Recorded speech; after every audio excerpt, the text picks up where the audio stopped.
Yeah, Judy Garland, Judy Garland story. So, yeah, so I was the first Judy Garland stories when I was really young. I was probably 18 years old, which is I suppose. But I just off the boat, had moved to Hollywood from San Diego, out of school, and a friend of mine who was in the Navy named Chuck Crafts, and he would babysit with me when he was in San Diego stationed. I met him through somebody else, and Chuck went to Hollywood subsequently and became I think a makeup man.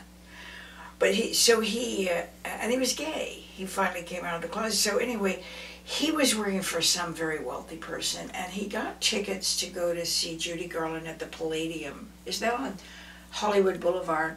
Is that the Palladium? Mm-hmm. Because this is going way back. And so somehow, I think it was Chuck, we got really good seats, like maybe not front row, but it seemed like it right there in front. And I was so young. And she did the entire show. I mean, what could I say? I mean, for a young girl to experience that just knocked me out. And then after, and the applause, so she comes out, as so many people have, heard about it, and her makeup's running by now, and she's been perspiring, and she's got her clown outfit on her, and she sits down on the stage with the spot on her. I was so close to her, and she sang Somewhere Over the Rainbow. Again, another one of the most amazing experience of life. What a privilege. Can I say fucking? What a fucking privilege to get the chance to do that. So years and years and years and years and years and years go by. Now I know all the Hollywood, blah, da, da, da, da, And I had a great friend named Jean Taft. Anybody who's watching this who knew Jean knows. I mean, Jean was complicated, intelligent, crazy, drove people up the wall, did part of a musical act for Barbra Streisand in Vegas. He designed clothes. I mean, he was gay. He was wonderful. He produced a movie at 26 called Kisses for My President, starring Polly Bergen, and she played a woman president. So Jean was all over the place. He's very, very bright, talented. So that's when the discotheques, the candy store was popular.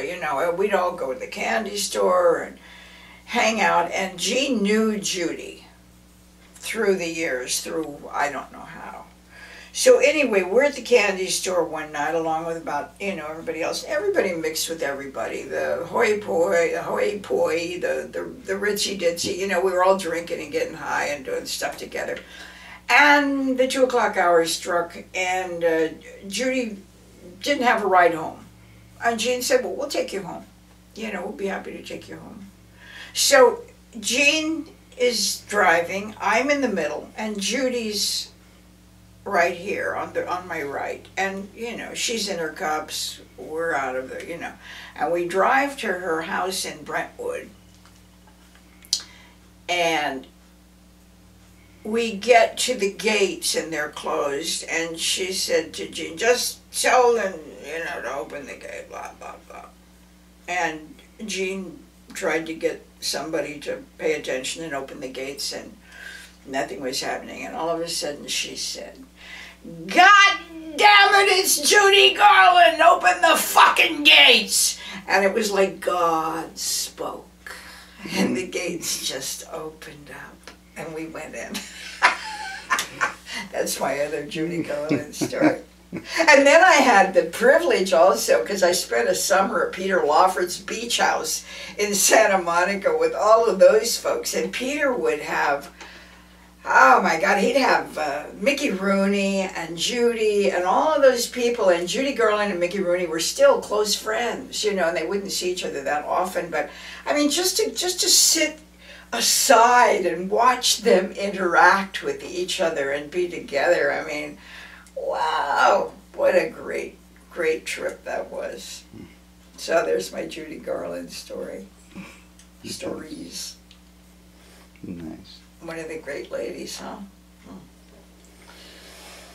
Many more where that came from.